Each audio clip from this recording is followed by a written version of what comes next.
ഞങ്ങൾ ആദ്യം ഒന്ന് പരിചയപ്പെടുത്താണ്. നമ്മുടെ ഈ പത്രസമ്മേളനത്തിൽ പങ്കെടുക്കുന്നത് UDF പ്രമുഖ നേതാക്കളായിട്ടുള്ള AK നാസർ മാസ്റ്റർ, മുസ്ലിം ലീഗിന്റെ നിയോജകമണ്ഡലം പ്രസിഡന്റ്, KPCCയുടെ ബഹുമാന്യനായ സെക്രട്ടറി ശ്രീ ബാബുരാജ്, മണ്ഡലം UDF convener advocate S Abdussalam, block പഞ്ചായത്തിന്റെ അഭിനന്ദനായ president Shri AK Musthafa, block congress കമ്മിറ്റിയുടെ പ്രസിഡന്റ് ആനന്ദൻ, മുസ്ലിം ലീഗിന്റെ നിയോജകമണ്ഡലം ട്രഷറർ ഷൗക്കത്ത് നാലകത്ത്, പിന്നെ നമ്മുടെ ഗ്രാമപഞ്ചായത്ത് പ്രസിഡന്റ് CM മുസ്തഫ, യൂത്ത് ലീഗിന്റെ പ്രസിഡന്റ് സിദ്ദീഖ് വാഫി, അതുപോലെ തന്നെ നമ്മുടെ ഭാരവാഹികളായിട്ടുള്ള അസീസ് കൊളക്കാട്, അതുപോലെ ഷിബു ചെറിയാൻ, ഉസ്മാൻ തെക്കത്ത് എന്നിവരാണ്. മുസമ്മിൽ ഖാൻ എന്നീ ഭാരവാഹികളുമാണ് പങ്കെടുക്കുന്നത്. നിങ്ങൾക്ക് എല്ലാവർക്കും അറിയാം, ഇന്ന് കേരളത്തിൽ ഏറ്റവും കൂടുതൽ ചർച്ച ചെയ്യപ്പെടുന്ന ഒരു വിഷയത്തെ പെരിന്തൽമണ്ണയോട് ബന്ധിപ്പിച്ചത് കൊണ്ടാണ് ഞങ്ങൾക്ക് ഇങ്ങനെ ഒരു പത്രസമ്മേളനം നടത്തേണ്ട സാഹചര്യം ഉണ്ടായിട്ടുള്ളത്. ഈ ഒരു പ്രശ്നവുമായി ബന്ധപ്പെട്ട് നമ്മൾ പരിശോധിച്ചാൽ ബോധ്യമാകുന്ന ഒരു കാര്യം, കേരളത്തിലുടനീളം ഒരു ഗ്രാമം പോലും ഒഴിയാതെ നടന്ന ഒരു കോടികളുടെ സ്കാമാണ്, ഒരു ഓർഗനൈസ്ഡ് ലൂട്ടാണ്. സാധാരണ മനുഷ്യരുടെ മുഴുവൻ കീശയിൽ നിന്നും പണം അടിച്ചോണ്ടുപോയ ഒരു വലിയ തോതിലുള്ള തട്ടിപ്പാണ് നടന്നത്. ആ തട്ടിപ്പിന് ആദ്യമായി കബളിപ്പിക്കപ്പെട്ടതും പണം നഷ്ടപ്പെട്ടതും ആരാണ്? എന്താണ് ഈ ക്രൈമിൻ്റെ ഇൻറ്റൻസിറ്റി, എന്താണ് ഈ ക്രൈമിൻ്റെ സ്വഭാവം എന്നുള്ളത് പരിശോധിക്കാതെ ഈ ക്രൈമിൽ ഉൾപ്പെട്ട കുറ്റവാളികളെ തേടി ഇനിയും ശക്തമായി സർക്കാർ നിലപാടെടുക്കാതെ യഥാർത്ഥത്തിൽ ഇതിൽ ഇരകളായ NGOകളെ തേടി പോകുന്നു എന്നതാണ് ഏറ്റവും വിചിത്രമായിട്ടുള്ള ഒരു കാര്യം. ഇപ്പൊ ഞങ്ങൾക്ക് എല്ലാവർക്കും ബോധ്യമുള്ള ഒരു കാര്യമുണ്ട്, ഈ നാട്ടിൽ ഒരുപാട് NGOകൾ പ്രവർത്തിക്കുന്നുണ്ട്. ആ സന്നദ്ധ സംഘടനാ പ്രവർത്തകർ കേവലം കേരളത്തിലോ ഇന്ത്യയിലോ മാത്രമല്ല, ലോകമാകമാനം NGO വർക്ക് ചെയ്യുന്നുണ്ട്. അത് ഗവൺമെന്റിന് ചെയ്യാൻ സാധിക്കാത്ത ചില കാര്യങ്ങൾ പൊതുജനങ്ങൾക്ക് വേണ്ടി ചെയ്യാൻ വേണ്ടിയുള്ള ഏജൻസിയാണത്.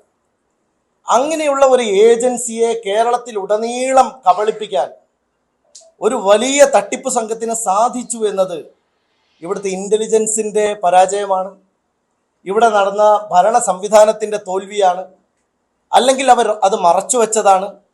ആർക്കോ വേണ്ടി ഗവൺമെന്റ് ഇതിനകത്ത് പണിയെടുത്തിട്ടുണ്ട്. ഈ ക്രൈമിന്റെ യഥാർത്ഥ കാര്യം എന്താണ്?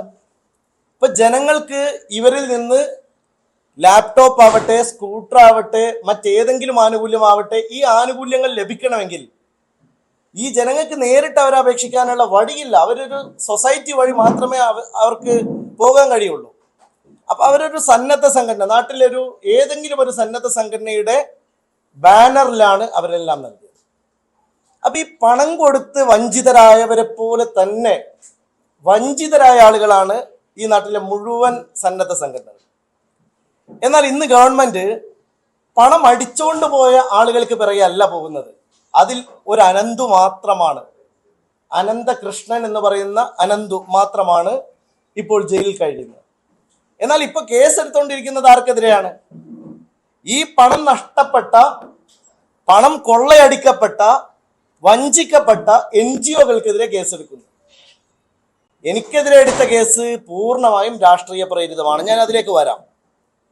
അപ്പൊ ശരിക്കും പറഞ്ഞാൽ ഈ ക്രൈമിന്റെ ഉത്തരവാദിയെ കണ്ടെത്താതെ, അല്ലെങ്കിൽ അവരുടെ ഒരു ഗ്യാങ്ങിനെ വെറുതെ വിട്ടുകൊണ്ട് വളരെ കൃത്യമായി ഈ ക്രൈമിനെ വഴി തിരിച്ചുവിടാൻ ആഗ്രഹിക്കുകയാണ്. നമ്മളൊരു ക്രൈം നടന്നാൽ, ഇവിടെ വക്കീൽമാർ ഒരുപാട് ഇരിക്കുന്നുണ്ട്, ഒരു ക്രൈം നടന്നാൽ അതിൻ്റെ ഇന്റൻഷനാണ് ഏറ്റവും പ്രധാനം. ഇതിൽ NGOകളുടെ ഇന്റൻഷൻ എന്താണ്? NGOകളുടെ ഇന്റൻഷൻ വളരെ കൃത്യമാണ്. അവർ ഈ നാട്ടിൻപുറത്തുള്ള കുറച്ച് ആളുകൾക്ക് ഏതെങ്കിലും തരത്തിൽ സഹായം ചെയ്യാം. ഇപ്പൊ പാലിയേറ്റീവ് ക്ലിനിക്കുകൾ നമ്മുടെ നാട്ടിൽ പ്രവർത്തിക്കുന്നു, സന്നദ്ധ സംഘടനകൾ പ്രവർത്തിക്കുന്നു. അവരുടെ എല്ലാ ഉത്തരവാദിത്വം എന്താണ്? നാട്ടിൽ നടക്കുന്ന ചെറിയ ചെറിയ പ്രവർത്തനങ്ങൾ നടത്തുന്നു. അങ്ങനെ ഒരു സാഹചര്യത്തിലാണ് ഗവൺമെന്റ് സ്പോൺസേഡ് ആയിട്ടുള്ള ഒരു വലിയ നാഷണൽ വൈഡ് ആയിട്ടുള്ള നാഷണൽ NGO കോൺഫെഡറേഷൻ വരുന്നതായി നമ്മൾ അറിയുന്നത്. ഞാൻ നിങ്ങൾക്ക് ഇവിടെ ഒരു വീഡിയോ ഷോ ചെയ്യാണ്. ഈ വീഡിയോ 2023 ഓഗസ്റ്റ് 20 ഈ നമ്മൾ ഈ പറയുന്ന നാഷണൽ NGO കോൺഫെഡറേഷന്റെ ഓഫീസിന്റെ ഉദ്ഘാടനം നടക്കുന്ന വീഡിയോ ആണ്. ആ ഉദ്ഘാടനം നടത്തുന്നത് നമ്മുടെ ബഹുമാന്യനായ വിദ്യാഭ്യാസ വകുപ്പ് മന്ത്രി ശ്രീ ശിവൻകുട്ടിയാണ്. ഞാൻ ഈ വീഡിയോ നിങ്ങൾക്ക് അയച്ചു തരാം. ശിവൻകുട്ടി ഇതിൽ വളരെ പ്രധാനമായും പറയുന്ന ഒരു കാര്യമുണ്ട്. അദ്ദേഹം പറയുന്നത് ഞാനൊന്ന് പറയാം. ഈ വീഡിയോ ഞാൻ നിങ്ങൾക്ക് എല്ലാവർക്കും തരാം. പാതി വിലയിൽ ലാപ്ടോപ്പ് ഉൾപ്പെടെ നിരവധി കാര്യങ്ങൾ വിതരണം ചെയ്യുന്ന ഈ സംഘടന സെപ്റ്റംബർ മുതൽ തീരദേശ മേഖലയിലേക്ക് പ്രവർത്തനം വ്യാപിക്കുകയാണ്. അദ്ദേഹത്തിന്റെ പ്രസംഗമാണ്. തീർച്ചയായും ഇതൊരു പുതിയ കാൽവെപ്പാണ്. ഈ സംഘടന പുതിയ സന്ദേശമാണ് ഈ സമൂഹത്തിന് നൽകുന്നത്. പിന്നെ അദ്ദേഹം പറയാണ്, ഇന്നലെ വരെ ചിന്നിച്ചിതറി കിടക്കുന്ന നമ്മുടെ നാട്ടിലെ സന്നദ്ധ സംഘടനകളെ മുഴുവനും ഇനി ഒരു കുടക്കീടിലേക്ക് കൊണ്ടുവരാൻ ഈ ഓർഗനൈസേഷന് സാധിക്കും. അങ്ങനെ വന്നാൽ ഉണ്ടാകുന്ന മെച്ചപ്പെടൽ നമ്മുടെ കേരളത്തിലെ മുഴുവൻ സമൂഹത്തിനുമാണ്. ആരാ പറയുന്നത്? ശ്രീ ശിവൻകുട്ടി മന്ത്രി. ഇനി പറയുന്നതാണ് പ്രധാനം. ഏതൊരു സംഘടനയും അതിന്റെ തലപ്പത്തിരിക്കുന്നവരുടെ വിശ്വാസ്യതയാണ് അതിനെ ശക്തിപ്പെടുത്തുന്നത്. നമ്മുടെ സംഘടനക്ക്, അദ്ദേഹം കൂടി ഓണർഷിപ്പ് ഏറ്റെടുത്തു, വാക്കുകൾ ശ്രദ്ധിക്കണം, നമ്മുടെ സംഘടനക്ക് അഭിമാനത്തോടെ ഈ കേരള സമൂഹത്തിന് മുന്നിൽ സമർപ്പിക്കാവുന്ന നേതൃത്വമാണ് ഉള്ളത്. എന്നിട്ട് അദ്ദേഹം ഈ നേതാക്കളെ പരിചയപ്പെടുത്തുകയാണ്. നമ്മുടെ അനന്തു എനിക്ക് നല്ലവണ്ണം ബന്ധമുള്ള കക്ഷിയാണ്. അദ്ദേഹമാണ് ഇപ്പോൾ ജയിലിൽ കിടക്കുന്നത്. പഞ്ചായത്ത് പ്രസിഡന്റ്, ആ ചടങ്ങിൽ പങ്കെടുക്കുന്ന പഞ്ചായത്ത് പ്രസിഡന്റ് ശ്രീകുമാർ ഞാൻ നല്ല ബന്ധമുള്ള വ്യക്തിയാണ്. അതുപോലെ അദ്ദേഹം പറയുന്നത് retired justice CN Ramachandran Nair, അതുപോലെ തന്നെ അനന്തകുമാർ സാറും ഇതിന്റെ തലപ്പത്തുണ്ട് എന്നതുകൊണ്ട് ഒരു ബുദ്ധിമുട്ടും ഈ സംഘടനക്ക് ഉണ്ടാവില്ല. അവസാനം അദ്ദേഹം കൺക്ലൂഡ് ചെയ്യുന്ന വാക്കുകൾ നിങ്ങൾ ശ്രദ്ധിക്കണം. അതുകൊണ്ട് എൻ്റെ എല്ലാവിധ പിന്തുണയും, മാത്രമല്ല ഈ കേരള ഗവൺമെന്റിന്റെ എല്ലാവിധ പിന്തുണയും ഈ സംഘടനക്ക് ഉണ്ടാവുമെന്ന് ഞാൻ ഇവിടെ വ്യക്തമാക്കുന്നു. ഞാൻ ചോദിക്കട്ടെ, ഒരു MLA എന്ന നിലയിൽ ഞങ്ങളുടെ NGO അല്ലെങ്കിൽ അതുപോലെയുള്ള 100 കണക്കിന് NGOകൾ ഇതിൽ അംഗമാകുന്നത് 2024 ഞങ്ങൾ അംഗമാകുകയല്ല, ഞങ്ങൾ ഈ കോൺഫെഡറേഷന്റെ ഭാഗമായിട്ടില്ല. പക്ഷെ ഞങ്ങൾ ഇതിനു വേണ്ടി അപേക്ഷിക്കുന്നത് ആരുടെ വാക്ക് കേട്ടിട്ടാണ്?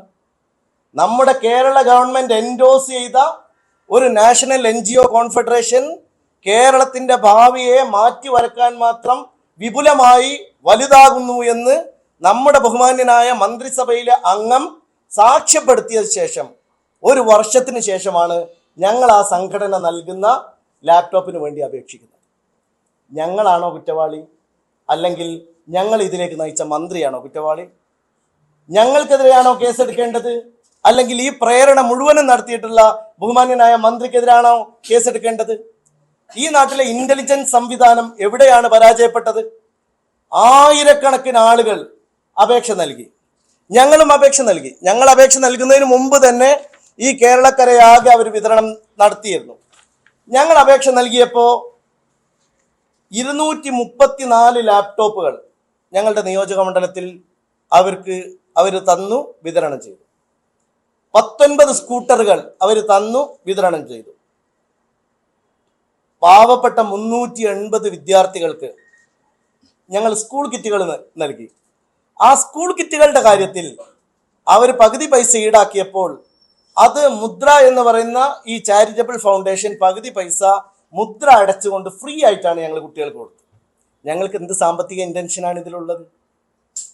അത് കഴിഞ്ഞ് ജൈവ വളം വന്നു, 152 കർഷകർക്ക് കൊടുത്തു.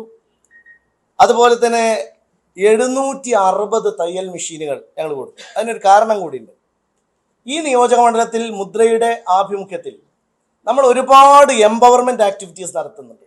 അത് സ്ത്രീകൾക്കിടയിലുണ്ട്, കുട്ടികൾക്കിടയിലുണ്ട്, വിദ്യാർത്ഥികൾക്കിടയിലുണ്ട്, യുവജനങ്ങളുടെ ഇപ്പോൾ ഈ 15-നും 16-നും നടക്കാൻ പോകുന്ന സ്കെയിലപ്പ് എന്ന് പറയുന്ന ഒരു പ്രോഗ്രാം ഉണ്ട്.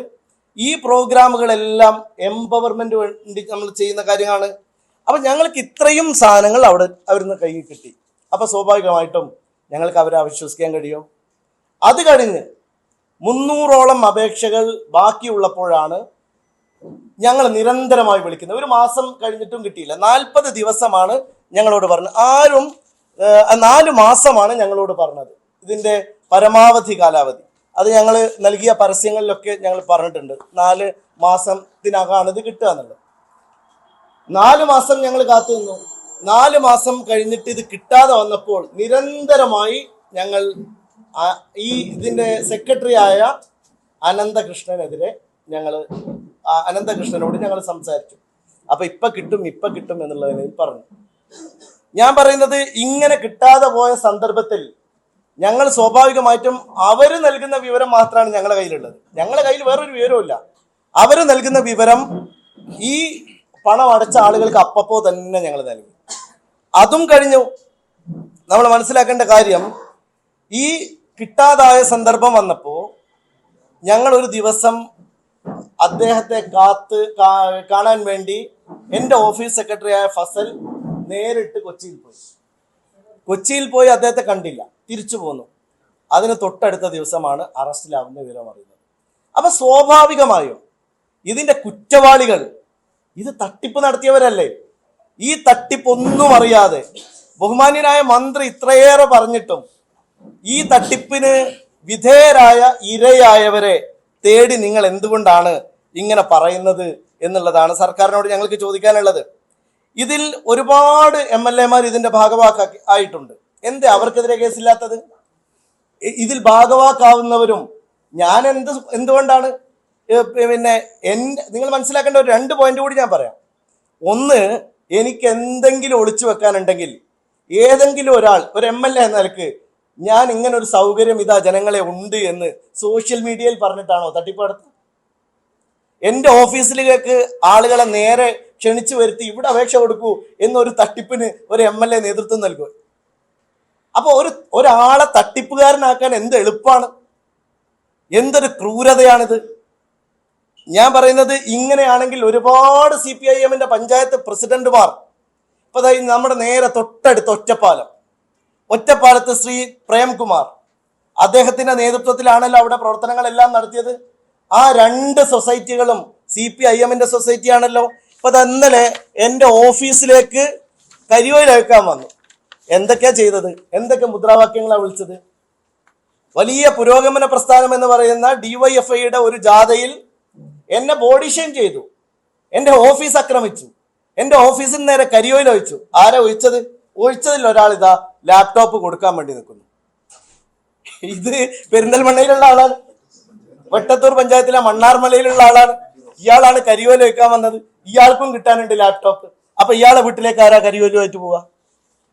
ഞാൻ പറയുന്നത്, ഞങ്ങൾ ഈ പറഞ്ഞ മന്ത്രിമാരോ MLA-മാരോ CPM-ന്റെ പഞ്ചായത്ത് പ്രസിഡന്റുമാരോ പഞ്ചായത്ത് മെമ്പർമാരോ ബോധപൂർവം മനുഷ്യരെ വഞ്ചിക്കാൻ വേണ്ടിയാണ് ചെയ്തത് എന്ന അഭിപ്രായം എനിക്കില്ല. ഈ പത്രസമ്മേളനം ഞാൻ വിളിക്കുന്നത് ഇതിൽ ഇരയാക്കപ്പെട്ട പൊതുപ്രവർത്തകർക്ക് വേണ്ടിയാണ്.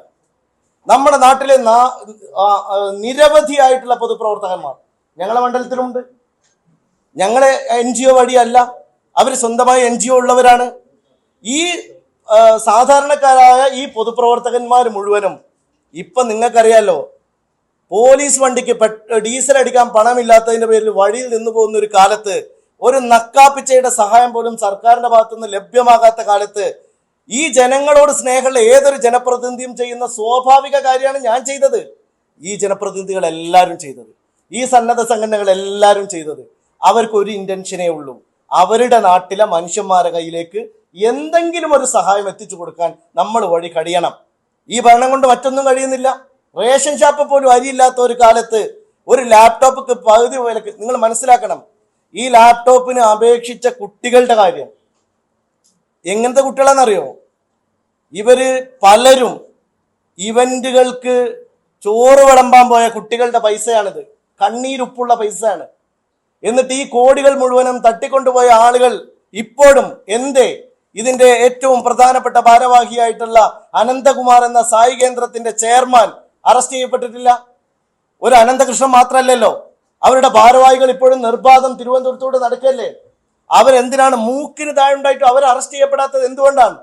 എങ്ങനെയാണ് ഞങ്ങൾ അറസ്റ്റ് ചെയ്യുക? ഞാൻ ചോദിക്കട്ടെ, ഇപ്പൊ എന്നെ അറസ്റ്റ് ചെയ്യാൻ വേണ്ടി ഇവിടുത്തെ CPM ആളുകൾ ഒത്താശ ചെയ്ത് ഒരു പെൺകുട്ടിയെ കൊണ്ടുപോയി പരാതി കൊടുപ്പിച്ചു. ശരി, ആയിക്കോട്ടെ, എനിക്കതൊന്നും ഒരു ഭയവുമില്ല. കാരണം ഞാൻ മുസ്ലിം ലീഗിന്റെ ഒരു MLA ആണ്. എനിക്ക് എന്റെ പാർട്ടി ധാരാളം മതി ഇത് പ്രതിരോധിക്കാൻ. എനിക്കൊരു പ്രയാസമില്ല. എനിക്ക് ശക്തമായൊരു മുന്നണിയിലാണ് ഞാൻ നിൽക്കുന്നത്. എന്റെ മുന്നണിയും അതിന്റെ നേതാക്കൾ ഇവിടെ മുഴുവൻ പേരും അണിനിരുന്നത് എന്താണെന്നറിയോ? ഈ മുഴുവൻ ശക്തിയും ഞങ്ങൾക്ക് ഇത് ധാരാളം മതി. പക്ഷെ ഇതൊന്നുമില്ലാത്ത പാവപ്പെട്ട സന്നദ്ധ പ്രവർത്തകർക്ക് വേണ്ടിയാണ് ഞാനിപ്പോ സംസാരിക്കുന്നത്. അവരെ കേസിൽ കൊടുക്കരുത്, അവരന്യായമായി ഈ കേസിന്റെ ഭാഗമാക്കരുത്. അവരും നഷ്ടപ്പെട്ടവരാണ് എന്ന ബോധ്യം ഉണ്ടാകണം. ആ ബോധ്യം നമ്മുടെ ഗവൺമെന്റിന് ഉണ്ടാക്കാൻ വേണ്ടിയാണ് ഇതിലെ പ്രധാനപ്പെട്ട കാര്യം. അതുപോലെ തന്നെ നമുക്ക് വളരെ പ്രധാനമായിട്ടുള്ള ഒരു കാര്യം, ഇപ്പോ മുദ്ര എന്ന് പറയുന്ന ഒരു ഏജൻസി ഇതിന്റെ ഭാഗമായതാണ് വലിയ കുഴപ്പമായിട്ട് കാണുന്നത്. ഇത് ഇവിടുത്തെ CPMകാർക്ക് വലിയ അലോസരം ഉണ്ടാക്കുന്നുണ്ട്. കാരണം ഞങ്ങൾ എവിടെയൊക്കെയാ പ്രവർത്തിക്കുന്നത്? LSS പഠിക്കുന്ന കുട്ടികളെ ഫ്രീ ആയിട്ട് ഞങ്ങൾ പരിശീലിപ്പിക്കുകയാണ്. USS പഠിക്കുന്ന കുട്ടികളെ ഞങ്ങൾ ഫ്രീ ആയിട്ട് പരിശീലിപ്പിക്കുകയാണ്. NMMS ഒരു നിയോജക മണ്ഡലത്തിനും ഇല്ലാത്ത അത്രയും എണ്ണം NMMS എന്ന സ്കോളർഷിപ്പ് ഒരു കാലഘട്ടത്തിൽ നമ്മുടെ അധ്യാപകർക്ക് ഇങ്ങനെ സ്കോളർഷിപ്പ് പോലും ഉണ്ട് എന്നറിയാത്ത കാലത്ത് ഞങ്ങൾ പ്രവർത്തിച്ച് ഇന്ന് ഓരോ കുട്ടിയുടെയും വീട്ടിലേക്ക് 1000 രൂപ വെച്ച് NMMS സ്കോളർഷിപ്പ് കിട്ടുന്നുണ്ട്. NTSC സ്കോളർഷിപ്പിന് വേണ്ടി ഞങ്ങൾ ശ്രമിച്ചിട്ടുണ്ട്. അതുപോലെ തന്നെ നിരവധിയായ IAS അക്കാഡമി വരെ ഇവിടെ നടക്കുന്നുണ്ട്. ഇതൊക്കെ ഈ മുദ്ര ചാരിറ്റബിൾ സൊസൈറ്റിയുടെ ഭാഗമായിട്ടാണ്. ഇതാണ് അസ്വസ്ഥത. ഈ അസ്വസ്ഥതയ്ക്ക് ഞങ്ങളുടെ കയ്യിൽ മരുന്നില്ല. നിങ്ങൾ ആരെങ്കിലൊക്കെ കൂട്ടിക്കൊണ്ടുവന്ന് പത്രസമ്മേളനം നടത്തിയിട്ട് അതിനൊന്നും ഞാൻ മറുപടി പറയുന്നില്ല. അങ്ങനെ ഒരു പ്രത്യാക്രമണത്തിനുമല്ല ഞാൻ ഇവിടെ വന്നത്. ഇതിൽ വേറൊരു പ്രധാനപ്പെട്ട കാര്യമുണ്ട്. നമ്മളിപ്പോ ഈ ഒരു പ്രശ്നത്തിന് വിധേയരായ ജനപ്രതിനിധികളെ നിങ്ങൾ അറസ്റ്റ് ചെയ്യാൻ വേണ്ടിയല്ല, എന്നെപ്പോലെ കേസെടുക്കാൻ വേണ്ടിയല്ല, എനിക്കെതിരെ എടുത്ത പോലെ കേസെടുക്കാൻ വേണ്ടിയല്ല, അങ്ങനെ ഫാബ്രിക്കേറ്റഡ് പരാതി കൊടുത്ത് കേസുകളുടെ എണ്ണം ജനപ്രതിനിധികൾക്ക് നേരെ തിരിച്ചുവിടാനല്ല നിങ്ങൾ ശ്രമിക്കേണ്ടത്. പോലീസും ശ്രദ്ധിക്കേണ്ട കാര്യം, ഇതിൽ നിഷ്പക്ഷമായ അന്വേഷണം നടത്താൻ നിങ്ങൾ ആഗ്രഹിക്കുന്നുണ്ടെങ്കിൽ നിങ്ങൾ ചെയ്യേണ്ടത് ഈ പ്രതിയുടെ പണം എവിടെ നിക്ഷേപിച്ചു അത് കണ്ടുകെട്ടി തിരിച്ചു കൊടുക്കാനുള്ള ഉത്തരവാദിത്തം ഗവൺമെന്റിന് മാത്രമാണ്. ഇതിനെ എൻഡോസ് ചെയ്ത ബഹുമാന്യനായ മന്ത്രി ഉൾപ്പെടെയുള്ള ആളുകൾക്ക് മാത്രമാണ്. അപ്പൊ അത് സ്വാഭാവികമായിട്ടും അതിനുള്ള ഒരു സാഹചര്യം നമുക്കുണ്ടാക്കാൻ നമുക്ക് ശ്രമിക്കേണ്ടതുണ്ട്. അതുപോലെ തന്നെ നമ്മളെ സംബന്ധിച്ചിടത്തോളം നമ്മൾ ഒരുപാട് പ്രവർത്തനങ്ങൾ ഇവിടെ ഏകോപിപ്പിച്ച് നടത്തുന്നത്, ഇവിടെ ഞങ്ങൾക്ക് വലിയൊരു സ്വപ്നമുണ്ട്. ആ സ്വപ്നം എന്താണെന്നറിയോ?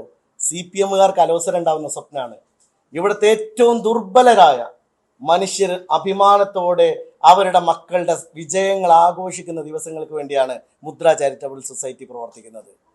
അങ്ങനെ വന്നാൽ ദുർബലരായ മനുഷ്യരെ നഷ്ടപ്പെട്ടാൽ പാർട്ടി ക്ഷീണിച്ചു പോകും എന്ന ആശങ്കയുള്ളത് കൊണ്ട് നിങ്ങളുടെ പാർട്ടിയിൽ കൊടിപിടിക്കാൻ ആളെ കിട്ടില്ല. ആളുകൾ വീണ്ടും കോർപ്പറേറ്റ് ലെവലിലേക്കോ അല്ലെങ്കിൽ ഓൺട്രപ്രണർഷിപ്പ് ലെവലിലേക്കോ ഔദ്യോഗിക രംഗത്തേക്കോ പ്രൊഫഷണൽ മേഖലയിലേക്കോ വന്നാൽ നാളെ നിങ്ങളെ കൊടി പിടിക്കാൻ ആളെ കിട്ടില്ല എന്ന ഭയാശങ്കയാണ്. ഞങ്ങളിവിടെ നിരവധിയായ സ്ത്രീകൾക്ക് ഹെൽത്ത് കാർഡ് കൊടുത്തു. ആർക്കാണ്? ഏറ്റവും കൂടുതൽ സമൂഹത്തിൽ ഏറ്റവും ചെറിയ ശമ്പളത്തിന് ജോലി ചെയ്യുന്ന നിരവധി വനിതകൾ നമ്മുടെ കൂടെ ഉണ്ട്. ആശാ വർക്കർമാരുണ്ട്, അതുപോലെ കുടുംബശ്രീ പ്രവർത്തകരുണ്ട്, ആയമാരുണ്ട്, അതുപോലെ നിരവധിയായിട്ടുള്ള വളണ്ടിയറി പ്രവർത്തനങ്ങളിൽ ഏർപ്പെട്ട ആളുകളുണ്ട്. അവർക്കൊക്കെ ഒരു പനി പിടിച്ചാൽ അവരെ സഹായിക്കാൻ ആരുമില്ല. അങ്ങനെ ഒരു സഹായം ഞങ്ങൾ ഇവിടെ ഏർപ്പെടുത്തി. ഞങ്ങൾ എല്ലാവരും ചേർന്ന് ഏർപ്പെടുത്തി. എല്ലാവർക്കും ഹെൽത്ത് കാർഡ് ഇവിടെ കൊടുത്തു. ഈ പെരിന്തൽമണ്ണയിലെ 9 സൂപ്പർ സ്പെഷ്യാലിറ്റി ഹോസ്പിറ്റലുകൾ ചേർന്ന് നിന്നു. എന്തെല്ലാം സാമൂഹ്യ പ്രവർത്തനങ്ങൾ ഗവൺമെന്റിന്റെ ഒരു ഫണ്ടും ഇല്ലാതെ ഞങ്ങൾ നടത്തുന്നു. ഈ അക്കാദമിയുടെ കാര്യം എന്താണ്? നിങ്ങൾക്ക് ഇതൊക്കെയാണ് നിങ്ങളുടെ തലവേദന. ഈ തലവേദനക്ക് ഞങ്ങളുടെ കയ്യിൽ മരുന്നില്ല എന്ന് മാത്രമാണ് പറയാനുള്ളത്. അതുപോലെ ഇവിടെ പല ആക്ഷേപങ്ങളും പറഞ്ഞു. ഞാൻ ആ ആക്ഷേപങ്ങൾക്കൊന്നും ഇപ്പം മറുപടി പറയാൻ ശ്രമിക്കുന്നില്ല. ഇവിടെ നിങ്ങൾ മനസ്സിലാക്കേണ്ടത്, കഴിഞ്ഞ ദിവസം മലപ്പുറത്ത് ഒരു പത്രസമ്മേളനത്തിൽ പറഞ്ഞ ഒരു കാര്യം, എൻ്റെ ഓഫീസ്, ഞാൻ പറഞ്ഞല്ലോ, എൻ്റെ ഓഫീസിലേക്ക് വന്ന മുഴുവൻ ആളുകൾക്കും ഞങ്ങൾ റെസിപ്റ്റ് കൊടുക്കാതെ പണം വാങ്ങിയതല്ല, റെസിപ്റ്റ് കൊടുത്തതല്ലേ. ഒരു തട്ടിപ്പിന് ആരെ റെസിപ്റ്റ് കൊടുക്കും? പിന്നെ 20,000-ന് 21,000 വാങ്ങിയെന്ന് പറഞ്ഞു. 21,000 മാത്രമല്ല, ലാപ്ടോപ്പിന്റെ സ്പെസിഫിക്കേഷനുകൾ എല്ലാം വ്യത്യസ്തമാണ്. 27,000-ന്റെ സ്പെസിഫിക്കേഷൻ ഉണ്ട്. നിങ്ങളൊക്കെ ലാപ്ടോപ്പ് ഉപയോഗിക്കുന്ന ആളുകളല്ലേ, നമുക്കറിയില്ലേ. ലാപ്ടോപ്പുകളെ ഡിസൈനിങ് കോഴ്സിന് പഠിക്കുന്ന കുട്ടികളുണ്ട്, അവർക്ക് 35,000-ന്റെ ലാപ്ടോപ്പ് വേണം. എന്നുവെച്ചാൽ 70,000-ന്റെ ലാപ്ടോപ്പ് 35,000-ന്. 27,000-ന് ലാപ്ടോപ്പ് എന്ന് പറഞ്ഞാൽ അത് അതിന്റെ ഇരട്ടി എത്രയാണ്? 45 അല്ലെ, 54,000-ത്തിൻ്റെത്. 20,000-ന്റെ ലാപ്ടോപ്പ് ഉണ്ടായിരുന്നു അന്ന്. അവരാണ് ഞങ്ങൾക്ക് ഈ സർവീസ് സംവിധാനമൊക്കെ ഉപയോഗിച്ച് അവര് ഞങ്ങൾക്ക് ഇറക്കി തന്നു. ട്രാൻസ്പോർട്ട് ചെലവൊക്കെ അവരെടുത്തത്. പിന്നീട് അവരിതാ ഒരു സർക്കുലർ, ഈ സർക്കുലർ വന്നു. ഈ സർക്കുലറിന്റെ അടിസ്ഥാനത്തിൽ അവര് പറഞ്ഞു ഞങ്ങൾക്ക് ട്രാൻസ്പോർട്ട് ചെലവ് വഹിക്കാൻ കഴിയില്ല, അതുകൊണ്ട് നിങ്ങൾ മാറ്റിയിട്ടതാ. അവരെന്നെ തന്നാണല്ലോ 21,000. ഇതാ, ഞങ്ങൾക്കൊരു നയാ പൈസയുടെ ആവശ്യമില്ല. അങ്ങനൊരു അവനവന്റെ കീശയിൽ നിന്ന് പൈസ എടുത്ത് അഭിമാനപൂർവ്വം പൊതുപ്രവർത്തനം നടത്തുന്ന പാരമ്പര്യമുള്ള മുസ്ലിം ലീഗിന്റെ MLA ആണ് ഞാൻ. എനിക്ക് നക്കാപ്പിച്ച CPM-കാർക്ക് അത് വലിയ കാര്യമായിരിക്കും, എനിക്കത് വലിയ കാര്യമല്ല. ഞങ്ങൾക്ക് ആ ശീലമില്ല. ഞങ്ങൾ ജനങ്ങൾക്ക് സേവനം ചെയ്യാൻ വേണ്ടി നിൽക്കുന്ന ആളുകളാണ്. ഞങ്ങൾക്ക് ഇങ്ങനെ ഈ പാവപ്പെട്ടവന്റെ കണ്ണീരിന്റെ വിലയുള്ള 1000 ഉറുപ്യ നക്കാപ്പിച്ച കമ്മീഷൻ വാങ്ങി എന്ന് പറഞ്ഞാൽ അപമാനല്ലേ. എന്നിട്ട് ഇതൊക്കെയാണ് വലിയ കാര്യം. ഞാനൊരു കാര്യം പറയാം, ഇത് ഗവൺമെന്റ് ശ്രദ്ധ തിരിക്കാൻ ശ്രമിക്കുകയാണ്. ഗവൺമെന്റിന്റെ പല പരാജയങ്ങളെയും മൂടി വെക്കാൻ വേണ്ടി ഒരു MLA അറസ്റ്റ് ചെയ്യുന്നു എന്നുള്ള ഒരു ചിത്രം കൊണ്ടുവരാൻ വേണ്ടി ശ്രമിക്കുകയാണ്. നിങ്ങൾ എങ്ങനെ ചെയ്താലും ഞാൻ ഒരു ഇഞ്ച് പോലും ഇന്ന് തുടങ്ങി വെച്ച ഈ പ്രവർത്തനം എത്ര വലിയ ശത്രുവിന്റെ മുമ്പിലും അഭിമാനത്തോടെ നട്ടെല്ല് നിവർത്തി നിൽക്കും. ഒരു പ്രശ്നവുമില്ല. നിങ്ങൾക്ക് എന്നെ വേട്ടയാടാം, കാരണം ഞാൻ ചെയ്യുന്ന പ്രവർത്തനങ്ങളുടെ പേരിലാണ് നിങ്ങൾ വേട്ടയാടുന്നത്. ഇപ്പൊ നോക്കൂ, CPM-ന്റെ ഒരു വനിത പരാതി കൊടുത്തു അല്ലെ. ഈ പരാതി കൊടുക്കാനിടയായ സാഹചര്യങ്ങൾ നോക്ക്. ഞങ്ങൾ കൊടുത്തത് നിഷ്പക്ഷമായിട്ടാണ് ലാപ്ടോപ്പ്. ഇനിയും CPM-കാരെ കിട്ടും, കാരണം ഞങ്ങൾ അവരുടെ പാർട്ടി നോക്കിയിട്ടില്ല, ഞങ്ങൾ അവരുടെ മതം നോക്കിയിട്ടില്ല, ഞങ്ങൾ അവരുടെ രാഷ്ട്രീയ കക്ഷിത്തരം നോക്കിയിട്ടില്ല. അങ്ങനെ ഞങ്ങൾക്ക് കൊടുത്തിരുന്നെങ്കിൽ ഒരു പരാതിയും വരില്ലായിരുന്നു. 1000 പരാതി വരട്ടെ, CPM-കാരെ മക്കൾക്ക് തന്നെ ഞങ്ങൾ ഇനിയും കൊടുക്കും. കാരണം അവരർഹരാണെങ്കിൽ, അവർ ഈ നിയോജകമണ്ഡലത്തിലെ വോട്ടർമാരാണെങ്കിൽ അവർക്ക് കൂടി ഉള്ളതാണ് ഞങ്ങളുടെ പ്രവർത്തനം എന്ന് വിശ്വസിക്കുന്ന രാഷ്ട്രീയ ആശയമാണ് ഞങ്ങളുടേത്. ഇപ്പോ പരാതി കൊടുക്കാൻ ആളെ കിട്ടുന്നത് സൗജന്യമായി ഞങ്ങൾ ഇങ്ങനെ ഒരു കൊടുക്കുന്നതിൽ അവരെ ഉൾപ്പെടുത്തിയതുകൊണ്ടല്ലേ. ശരി, ഇത്രയും ബീഭത്സമായി എന്നെ വേട്ടയാടുന്നു. ആ വേട്ടയെ പ്രതിരോധിക്കാൻ എനിക്ക് എൻ്റെ പാർട്ടിയും മുന്നണിയും ധാരാളം മതി. പക്ഷേ ഒന്നുകൂടി എനിക്ക് പറഞ്ഞു വെക്കാനുള്ളത്, ഗവൺമെന്റിന് ഇതിൽ അല്പമെങ്കിലും ആത്മാർത്ഥതയുണ്ടെങ്കിൽ, ആത്മാർത്ഥത ഇല്ല എന്നത് വ്യക്തമാണ്. കാരണം ഒരു മന്ത്രി ഇത്ര എൻഡോസ് ചെയ്യുക എന്ന് പറഞ്ഞാൽ എന്താണ്? ഒരു വിദ്യാഭ്യാസ മന്ത്രി ഇങ്ങനെ എൻഡോസ് ചെയ്ത് അദ്ദേഹത്തിന്റെ പിന്തുണ മാത്രം കൊടുത്തു പോകുന്നതല്ല, അദ്ദേഹം ഈ സർക്കാരിന്റെ പിന്തുണ കൊടുത്തിട്ടുണ്ട്. ഞാൻ സർക്കാരിന്റെ ഭാഗമായിട്ടുള്ള ഒരു MLA അല്ലേ. ഈ എൻഡോസ്മെന്റ് കിട്ടി എനിക്ക് ഇവർക്ക് വേണ്ടി നമ്മളെ കുറച്ച് ആളുകൾക്ക് സൗകര്യം കിട്ടാൻ ഞാൻ ശ്രമിച്ചത് എന്ത് കുറ്റമാണായിത്തീരുക? അപ്പൊ ഞാൻ ചെയ്ത ക്രൈം എന്താണ്? ഞാൻ ഒരു നയാ പൈസ ഇതിൽ നിന്ന് എടുത്തോ? നിങ്ങൾക്ക് അക്കൗണ്ട് പരിശോധിക്കാലോ. അക്കൗണ്ടിലേക്ക് വന്ന മുഴുവൻ തുകയും ഈ നാഷണൽ NGO കോൺഫെഡറേഷന്റെ ഭാഗമായിട്ടുള്ള അക്കൗണ്ടിലേക്ക് നേരെ ഞങ്ങൾ ട്രാൻസ്ഫർ ചെയ്തതിന്റെ മുഴുവൻ രേഖകൾ ഇവിടെ ഉണ്ട്. അത് മുഴുവൻ ഇവിടെ പരിശോധിക്കാവുന്ന രേഖകളുണ്ട്. അപ്പൊ അതുകൊണ്ട് ഈ ഒരു സമീപനം സർക്കാർ തുടരുകയാണെങ്കിൽ ഞങ്ങൾ ഇതിനെ രാഷ്ട്രീയമായിട്ട് തന്നെ നേരിടും. ഇന്നലെ അത്യുജ്വലമായ പ്രകടനം യുവജനങ്ങളും UDF-ന്റെ നേതാക്കളും വളരെ ശക്തമായി യൂത്ത് ലീഗും എല്ലാം അണിനിരന്നുകൊണ്ട് നടത്തുകയുണ്ടായി. ഇത് എനിക്കെതിരെ നടന്ന ഒരു ആക്രമണത്തിനെതിരായിട്ടാണ്. ഈ തട്ടിപ്പ് എന്ന് പറയുന്നത് കേരളം മുഴുവനും വലവിരിച്ച് നടന്നൊരു തട്ടിപ്പാണ്. ഈ തട്ടിപ്പിനെ പ്രതിരോധിക്കേണ്ടത് ഞങ്ങൾക്ക് എല്ലാവർക്കും ബാധ്യതയുണ്ട്.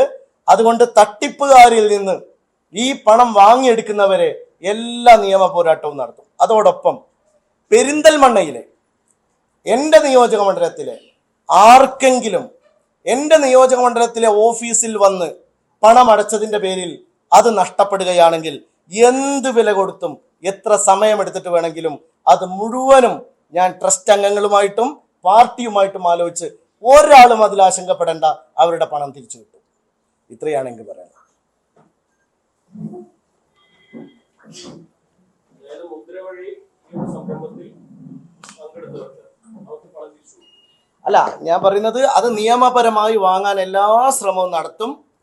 ഇനി അവന്റെ കയ്യിൽ നിന്ന് നിരവധി, ഞാൻ പറഞ്ഞല്ലോ, ഇത് കണ്ണീരിന്റെ വിലയുള്ള പൈസ ആണ്. എൻ്റെ അടുത്ത് പല ആളും വിളിച്ചു പറഞ്ഞപ്പോൾ പറഞ്ഞു, എൻ്റെ ഉമ്മ ഒരു നാട്ടിലെ വീട്ടിലെ ജോലിക്ക് നിന്ന് ഉണ്ടാക്കിയ പൈസയാണ്. അതിന് ഉത്തരവാദിത്തം നമുക്കുണ്ട്, ആ ധാർമ്മിക ഉത്തരവാദിത്തം നമുക്കുണ്ട്. അത് സഹായിക്കാൻ ആളുകൾ ഉണ്ടാവും എന്നുള്ള വിശ്വാസം എനിക്കുണ്ട്. കാരണം ഇത്രയും സംവിധാനങ്ങളൊക്കെ പെരിന്തൽമണ്ണയിൽ ഞങ്ങൾ നടത്തിയത് ഒരു തട്ടിപ്പിന്റെയും പേരിലല്ല, ജനങ്ങൾ എടുത്തിട്ടുള്ള ജനങ്ങളുടെ വിശ്വാസത്തിന്റെ പേരിലാണ്. നിങ്ങൾക്കറിയോ, ഈ സിവിൽ സർവീസ് അക്കാദമി ഉണ്ടാക്കുമ്പോൾ അവിടെ കല്ല് വെട്ടിയ തൊഴിലാളികൾ പോലും ഇങ്ങനെ ഒരു സംരംഭത്തിനാണെന്ന് അറിഞ്ഞിട്ട് പാതി വിലക്ക് കല്ല് തന്ന നാടാണിത്. അതുകൊണ്ട് നാട്ടുകാരെ കൂട്ടി, പാർട്ടിയെ കൂട്ടി, മുന്നണിയെ കൂട്ടി, ഇവിടുത്തെ നല്ല മനുഷ്യരെ കൂട്ടി ഈ കണ്ണീരുപ്പുള്ള മുഴുവൻ പണവും ഒരു നയാ പൈസ ഇല്ലാതെ ഞങ്ങൾ തിരിച്ചു കൊടുക്കും.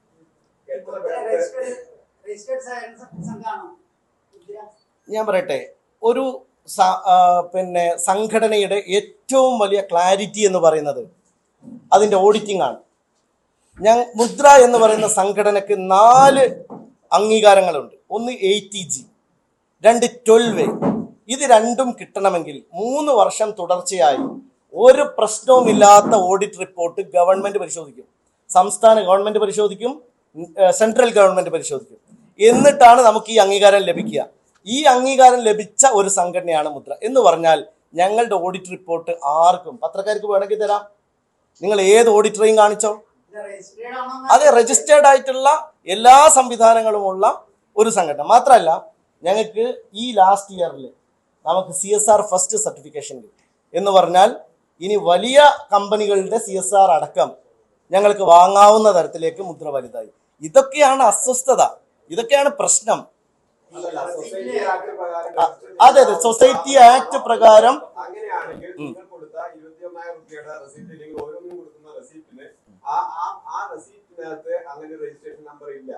രജിസ്ട്രേഷൻ നമ്പർ പറയാം. ഒരു ക്ലബിന്റെ പോലും ഒരു വാർഷികം നടക്കുകയാണെങ്കിലും സമ്മാന പരിപാടി നടക്കുകയാണെന്നുണ്ടെങ്കിലും ആ ക്ലബിന്റെ രജിസ്ട്രേഷൻ നമ്പർ അതിന്റെ ഇയർ എല്ലാം അതിനകത്തുണ്ടായിരിക്കും.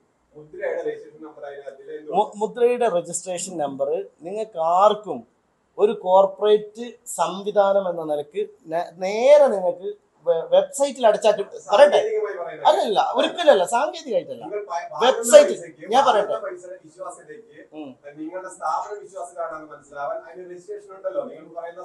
അല്ല നമുക്ക് ഞാൻ പറയാം. ഞങ്ങളിപ്പോ ഇത് ഓഡിറ്റ് ചെയ്യുമ്പോൾ നിങ്ങൾ പറഞ്ഞത് വാലിഡ് ആയ ഒരു പോയിന്റ് ആണെങ്കിൽ, ഈ ഓഡിറ്റ് ചെയ്യുന്ന സമയത്ത് സ്വാഭാവികമായും ഞങ്ങൾക്ക് ഇന്റേണൽ ഓഡിറ്റേഴ്സ് ഉണ്ട്, എക്സ്റ്റേണൽ ഓഡിറ്റേഴ്സ് ഉണ്ട്. ഈ ഓഡിറ്റിങ്ങിനിടയിൽ അങ്ങനെ എന്തെങ്കിലും ഒരു പ്രശ്നം ഉണ്ടെങ്കിൽ ഓഡിറ്റേഴ്സ് ആണ് പറയാം. റെസിപ്റ്റിന്റെ മേലെ ഈ നമ്പർ വെക്കണമെന്ന് ഒരു നിർബന്ധവും ഒരു സംഘടനക്കും ഇല്ല. അത് വെക്കുന്ന സംഘടനകൾ ഉണ്ടാവാം, വെക്കാത്ത സംഘടനകൾ. അല്ല, ഓഡിറ്റിങ്ങിലാണല്ലോ നോക്കേണ്ടത്. അതെ, റെസിപ്റ്റിൽ ഓഡിറ്റിംഗ് മാത്രമല്ല, നിങ്ങൾ 10 ഉറുപ്പിന്റെ മുട്ടസൂചി വാങ്ങിയെങ്കിൽ പോലും ഓഡിറ്റിങ്ങിന് വരൂലേ? അതെന്ത് ചോദ്യം? അല്ല, ഞങ്ങൾ മുദ്ര വഴി ഇവരുമായിട്ട് ചേർന്ന് നടത്തിയ പ്രവർത്തനമാണ് ഞാൻ പറഞ്ഞത്. അതെ ഞാൻ നേരത്തെ പറഞ്ഞില്ലേ, ഞാൻ വായിച്ചിരുന്നു.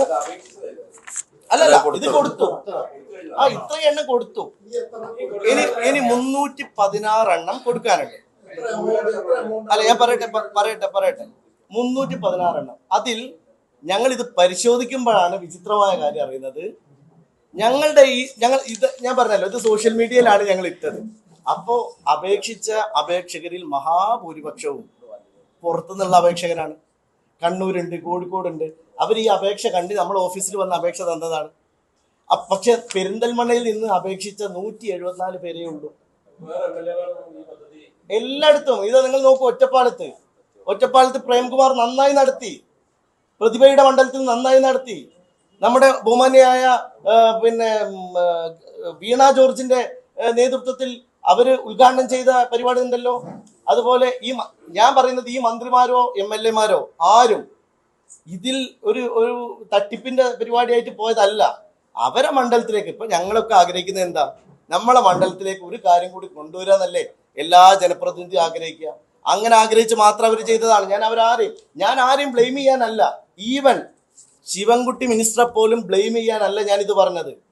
ഒരുപക്ഷെ അദ്ദേഹം അറിഞ്ഞിട്ടുണ്ടാവില്ല. ഇത് ഞാൻ അറിയാത്ത പോലെ തന്നെയല്ലേ അവരുടെ കാര്യവും. അപ്പൊ സ്വാഭാവികമായും ഇതിൽ പെട്ടുപോയ ആളുകളാണ് ഞങ്ങളൊക്കെ. ഇതിന്റെ വിക്ടിംസ് ആണ്. വിക്ടിംസിനെ വേട്ടയാടുന്നത് എന്ത് രാഷ്ട്രീയമാണ്? അത് രാഷ്ട്രീയമാണെന്ന് പറയാനാണ് ഞാൻ ഈ അവസരത്തിൽ ഉപയോഗിക്കുന്നത്. സ്വാഭാവികമായിട്ട് നിയമപരമായിട്ട് താങ്കൾക്ക് ഒരു പണം തന്നു, താങ്കൾ വേറൊരാൾക്ക് കൊടുത്തു, ഞാൻ പരാതി കൊടുത്തു കഴിഞ്ഞാൽ താങ്കൾ ആർക്ക് കൊടുത്തോ അല്ലെങ്കിൽ താങ്കൾ ആർക്ക് കൊടുത്തില്ല എന്നുള്ള വിഷയം താങ്കളാണ് പ്രതികരിക്കപ്പെടുക. അല്ല, അങ്ങനല്ല. ഇത് ഇവർക്ക് എല്ലാവർക്കും അറിയാം. ഇവർക്ക് കൊടുത്തൊരു നോട്ടീസ് ഉണ്ട്. കൃത്യമായി അവരത് വായിച്ചിട്ടാണ് അതിൽ ഒപ്പിടുന്നത്.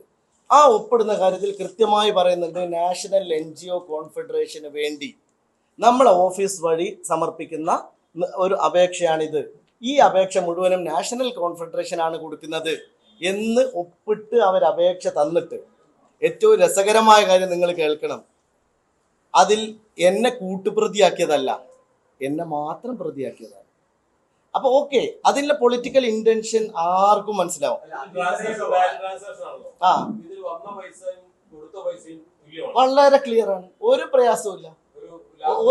ഒരു നയാ എന്താണ് പ്രശാന്ത്, ഞാൻ ചോദിക്കുന്ന ഒരു കാര്യം, ഞങ്ങൾക്ക് ഇങ്ങനെ ഒരു കാര്യം ചെയ്യണമെങ്കിൽ ഇത് നോക്കൂ, ഇവരെല്ലാവരും ഞങ്ങൾ ഈ സംഘടനാ പ്രവർത്തനത്തിന്റെ ഭാഗമാണ്. ഇത് ആർക്കും പരിശോധിക്കാവുന്ന ഒരു ഓഡിറ്റ് റിപ്പോർട്ട്, നിങ്ങൾക്ക് 3 വർഷത്തെ ഓഡിറ്റ് റിപ്പോർട്ട് ഞാൻ തരാം. നിങ്ങൾ ഏറ്റവും മികച്ച ഒരു ഓഡിറ്റർ എടുത്ത് കാണിക്കൂ. ഇതിൽ ഒരു പൈസയുടെ ഇടപാട് പ്രശ്നം ഉണ്ടെങ്കിൽ ഞങ്ങൾക്ക് 2ാമത്തെ വർഷം ATG എന്ന് പറയുന്ന സർട്ടിഫിക്കേഷൻ കിട്ടൂല. ഇത് മുഴുവനും ഞങ്ങൾ മാത്രമല്ല, ഞങ്ങൾ ഇവിടെ ഇപ്പൊ ഇത് ഒരു കാര്യം ഇവിടെ പറയാം, ഇവിടെ ഒരുപാട് വിദ്യാർത്ഥികൾ ഇന്റേൺഷിപ്പ് ചെയ്യുന്നുണ്ട്, അറിയോ നിങ്ങൾക്ക്? ഇപ്പൊ കാലിക്കറ്റ് യൂണിവേഴ്സിറ്റിയിലെ ഡെവലപ്മെന്റ് സ്റ്റഡീസിന് പഠിക്കുന്ന 30ഓളം കുട്ടികൾ, അല്ല മനസ്സിലെ 30ഓളം കുട്ടികൾ ഇവിടെ താമസം ഞങ്ങൾ കൊടുക്കുകയാണ്, ഭക്ഷണം ഞങ്ങൾ കൊടുക്കുകയാണ്, അവർക്ക് ഏറ്റവും നല്ല ഫുഡ് ഞങ്ങൾ ഉണ്ടാക്കി കൊടുക്കുകയാണ് ഓഫീസിൽ നിന്ന്. എന്നിട്ട് അവരവിടെ താമസിപ്പിച്ച് ഈ കോളനികൾ മുഴുവനും, കോളനി നമ്മൾ പറയാൻ പാടില്ല, ഞങ്ങൾ സദ്ഗ്രാമങ്ങളാക്കുകയാണ്. അവിടെ മുഴുവൻ അവർ സർവേ ചെയ്തു. 358 പിന്നെ സദ്ഗ്രാമങ്ങൾ അവർ സന്ദർശിച്ചു. 2770 പിന്നെ വീടുകൾ അവർ കണ്ടു. ഇപ്പോഴും ഞെട്ടിക്കുന്ന കാര്യം, ഒരുപാട് ടോയ്ലറ്റുകൾ പോലും ഇല്ലാത്ത ഒരുപാട് സദ്ഗ്രാമങ്ങൾ നമ്മുടെ നാട്ടിൽ നിൽക്കുകയാണ്. ഇങ്ങനത്തെ പഠനം നടത്തുന്ന ഒരു മണ്ഡലമാണിത്. MSWന്റെ നിരവധി കോളേജുകളിലെ, ഇപ്പൊ സെന്റ് മേരീസ് കോളേജിലെ MSW ബാച്ച്, സൈക്കോളജിക്ക് പഠിക്കുന്ന നിലമ്പൂരിലെ കുട്ടികൾ, അവരൊക്കെ ഈ ഓഫീസ് ഒരു ഇന്റേൺഷിപ്പിന്റെ കേന്ദ്രമായിട്ട് വരികയാണ്. നമ്മൾ നടത്തുന്ന പ്രൊജക്ടുകളുടെ ഭാഗമായിട്ട് അവർ ഇന്റേൺഷിപ്പ് ചെയ്യാണ്. അവർക്ക് ഞങ്ങൾ ഭക്ഷണം കൊടുക്കുന്നു, താമസം കൊടുക്കുന്നു, സംവിധാനങ്ങൾ ഒരുക്കുന്നു. ഇതൊക്കെ ഒരു വലിയ പ്രോജക്റ്റായി നമ്മൾ ചെയ്യുമ്പോൾ കല്ലെറിഞ്ഞ് തകർക്കാൻ വളരെ എളുപ്പമാണ്. ഇതിനൊക്കെ തകർക്കുക, തരിപ്പണാക്കുക, ഇത് CPMന്റെ ആശയം അതാണ്, അവരുടെ ആവശ്യം അതാണ്. അവർക്ക് ഇതൊക്കെ ഇല്ലാതാവണം. അങ്ങനെ ഇല്ലാതാക്കാൻ അവർ ആഗ്രഹിക്കുന്നുണ്ടെങ്കിൽ അതിന് അവർ കൂട്ടിയാ കൂടൂല എന്ന് മാത്രമേ എനിക്ക് പറയാം.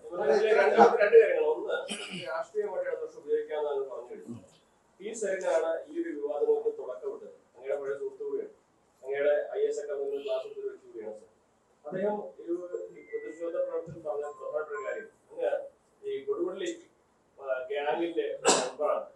ഈ ഇവിടെ നടക്കുന്ന പ്രവർത്തനങ്ങൾക്ക് ഫണ്ട് വരുന്നത് കൊടുവള്ളിയിൽ നിന്നാണ്.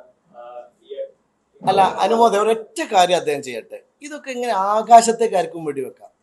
ഇവിടെ ഈ പൈസ തന്നതിൽ ഒരു കൊടുവള്ളി എന്നുള്ള ഒരാളുണ്ടെങ്കിൽ, കൊടുവള്ളിയിൽ നിന്ന് 1 ഉറുപ്പ്യ കിട്ടിയത് എനിക്ക് ഓർമ്മയില്ല, 1 രൂപ ഞാൻ പിരിക്കാൻ പോയിട്ടുമില്ല. ഞങ്ങൾ ഏറ്റവും കൂടുതൽ സമീപിക്കുന്നത് ഏറ്റവും ക്രെഡിബിലിറ്റി ഉള്ള, കാരണം ഇതേ അബദ്ധം ഞങ്ങൾക്കും പെടും. ഏതെങ്കിലും ആരുടെങ്കിലും കയ്യിൽ നിന്ന് സംഭാവന വാങ്ങിയിട്ടല്ല ഞങ്ങൾ ഇത് നടത്തുന്നത്. ഏറ്റവും ബെസ്റ്റ് ആയിട്ടുള്ള കോർപ്പറേറ്റുകളുടെ അടുത്ത് നിന്ന് CSR ഫണ്ടാണ് ഞങ്ങൾ കൊണ്ടുവരുന്നത്. അതിനാണ് ഞങ്ങൾ ശ്രമിക്കുന്നത്. ഞങ്ങൾ ഇവിടെ വല്ല പിരിവും നടത്തുന്നുണ്ടോ? പെരിന്തൽമണ്ണയിൽ ഞങ്ങൾ വല്ല പിരിവും നടത്തിയിട്ടുണ്ടോ?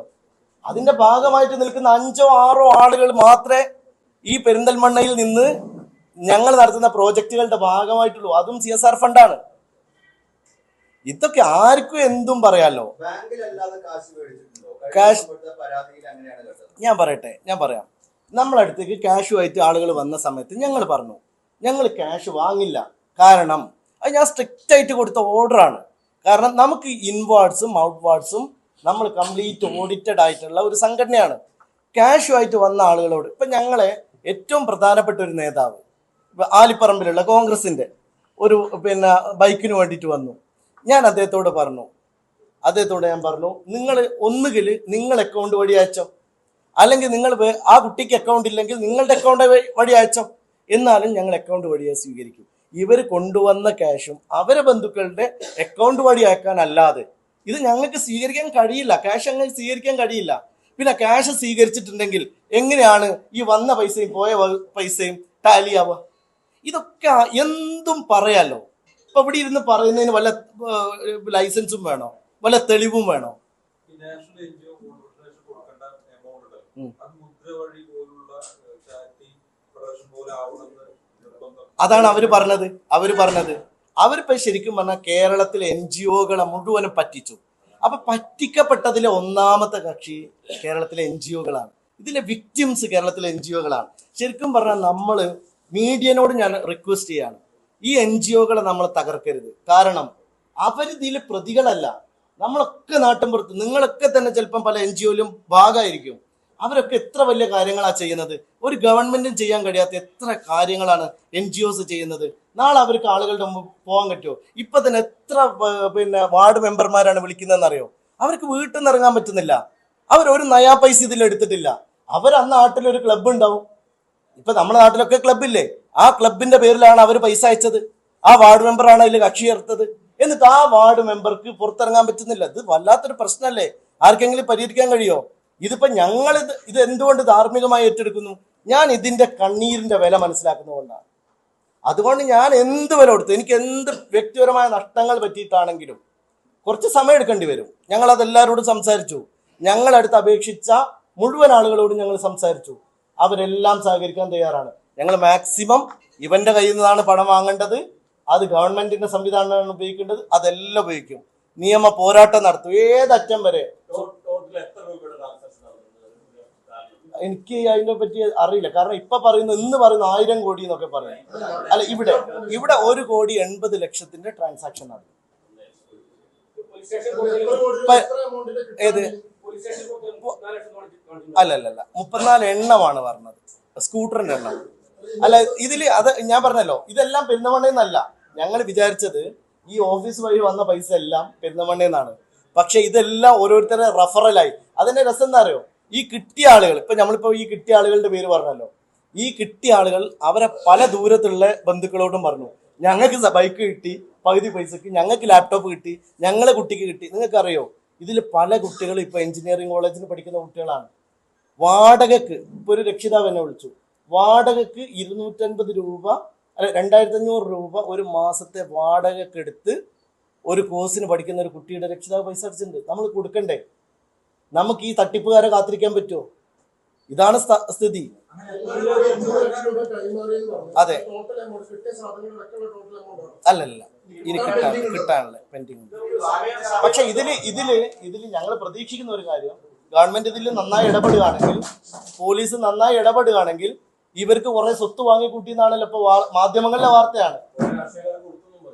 എന്തോ അല്ല അറിയില്ല. അല്ല, ഇവർക്ക് സ്വത്തുണ്ടെങ്കിൽ എനിക്കറിയില്ല, ആർക്കൊക്കെ കൊടുത്തു ഒന്നും അറിയില്ല. നിങ്ങൾ വേറൊരു കാര്യം മനസ്സിലാക്കേണ്ടത്, ഈ മന്ത്രിമാരൊക്കെ പോയത് ഇവരൊരു പരിപാടിക്കാണ്. നാഷണൽ NGO കോൺഫെഡറേഷന്റെ ഒരു പരിപാടിക്ക് ഞാൻ പങ്കെടുത്തിട്ടില്ല. ഇവരുടെ കൂടെ ഒരു വേദി ഞാൻ പങ്കിട്ടിട്ടില്ല. ഇവരെ കമ്മിറ്റിയിൽ ഒരു മെമ്പർഷിപ്പ് എനിക്കോ എന്റെ സംഘടനക്കോ ഇല്ല. എന്നിട്ട് എന്നെയാണ് ടാർഗറ്റ് ചെയ്യുന്നത്. ഇതാണ് പ്രശ്നം. നമുക്ക് അവസാനിപ്പിച്ചൂടെ? അല്ല, ശരിക്കും അല്ല, നിങ്ങൾ പറഞ്ഞ വളരെ കറക്റ്റാ. അതെ,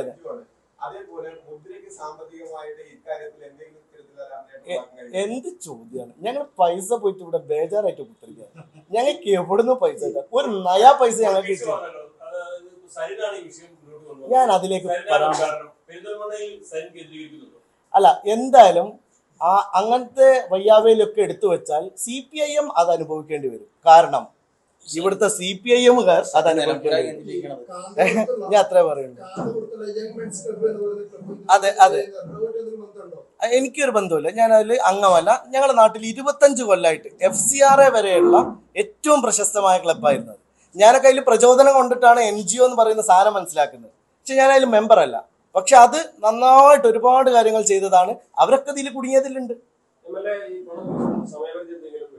ഇല്ല, ഞങ്ങൾ ആലോചിക്കട്ടെ. അത് ആലോചിച്ച് എന്തായാലും ഞങ്ങൾ ആളുകളെ നിരാശപ്പെടുത്താതെ പരമാവധി കുറെ ആളുകളൊക്കെ സഹായിക്കേണ്ടി വരും. നിങ്ങളെ മീഡിയ ഒക്കെ സഹായിക്കണം അതിൽ. കാരണം ഇത് തിരിച്ചു കൊടുക്കാൻ നിങ്ങളൊക്കെ സഹായം വേണം. CSR ഫണ്ട് ഇത് തട്ടിപ്പാണെങ്കിലും CSR ഫണ്ട് നന്നായിട്ട് കൊടുക്കുന്ന കമ്പനികളും ഉണ്ട് സ്ഥാപനങ്ങളും ഉണ്ട് ഉണ്ടല്ലോ. അവരുടെയൊക്കെ സഹകരണത്തോടെ പക്ഷെ ഇതിലെന്താണെന്നറിയോ, ഇതിലിപ്പോൾ മൊത്തം ഉണ്ടായ ഒരു പ്രശ്നം, ഈ സ്കാം നമ്മൾ ഒരുപാട് പാവപ്പെട്ടവർക്ക് കിട്ടുന്ന ആനുകൂല്യങ്ങളെയാണ് ബാധിക്കാൻ പോകുന്നത്. ഈ ഒരു തട്ടിപ്പോട് കൂടി സംഭവിക്കാൻ പോകുന്നത് അതിൽ നിൽക്കൂല. ഇപ്പൊ എല്ലാവർക്കും വിശ്വാസ്യത്തിന്റെ പ്രശ്നമല്ലേ? അല്ല ഞാൻ പറഞ്ഞല്ലോ, അപ്പൊ മന്ത്രിന്റെ ജാഗ്രത എന്താ? മന്ത്രിയെ പോയി ഉദ്ഘാടനം ചെയ്തതല്ല. ചെയ്തത് അല്ലല്ല ഓഫീസിൽ ആളുകളെ വിളിച്ചു വരുത്തി അപേക്ഷ വാങ്ങി. കേരളത്തിലെ MLA ചെയ്തില്ല, പഞ്ചായത്ത് പ്രസിഡന്റ് ചെയ്തില്ല, ഒരു ജനപ്രതിനിധി ഉണ്ട്, പഞ്ചായത്ത് പ്രസിഡന്റുമാർ നിരവധി ഉണ്ട്. അവരാ ഓഫീസിൽ അവരെ സ്വന്തം ഓഫീസിൽ വെച്ച് അവരെ സ്വന്തം അല്ല ഞാൻ പറയട്ടെ ഷംസു ഇതില് നിക്ക്, ഞാൻ കൂടുതൽ സംസാരിക്കുന്നില്ല. ഞാൻ ഇതിൽ പറയുന്ന ഒരു കാര്യം, ഞാൻ എൻ്റെ ഓഫീസ് ഇതിനു വേണ്ടി വിട്ടുകൊടുക്കണമെങ്കിൽ എനിക്ക് ഒരു സംശയമെങ്കിലും ഉണ്ടെങ്കിൽ ഞാൻ ചെയ്യും. രണ്ടാമത്തത്, നമ്മളെ മന്ത്രി പറഞ്ഞൊരു വാക്കുകൾ കേട്ടോ, ഞാൻ നിങ്ങൾക്ക് വീഡിയോ തരാം. അതിൽ മന്ത്രി പറയുന്ന ഒരു കാര്യം, എല്ലാ NGO-കളെയും പോലെ അല്ല ഈ NGO കോൺഫെഡറേഷൻ, നിങ്ങൾ വിശ്വസിക്കൂ, ഇത് ഗവൺമെന്റ് സർട്ടിഫൈ ചെയ്യുന്നു. എന്റെ പിന്തുണ മാത്രമല്ല, ഇത് കേരള ഗവൺമെന്റ് ഒരു പുതിയ മിഷൻ പോലെയാണ് ഏറ്റെടുക്കുന്നതെന്ന് പറഞ്ഞു മന്ത്രി. എനിക്ക് വിശ്വസിച്ചൂടെ മന്ത്രിയെ? എനിക്ക് വിശ്വസിച്ചൂടെ? അപ്പൊ എന്റെക്കാൾ വലിയ പ്രതി ആരാണ്? ഞാൻ ആ മന്ത്രിയെ കണ്ടിട്ടാണ് പൈസ കൊടുക്കുന്നത്. അതാണ് ശരി. ഓക്കെ.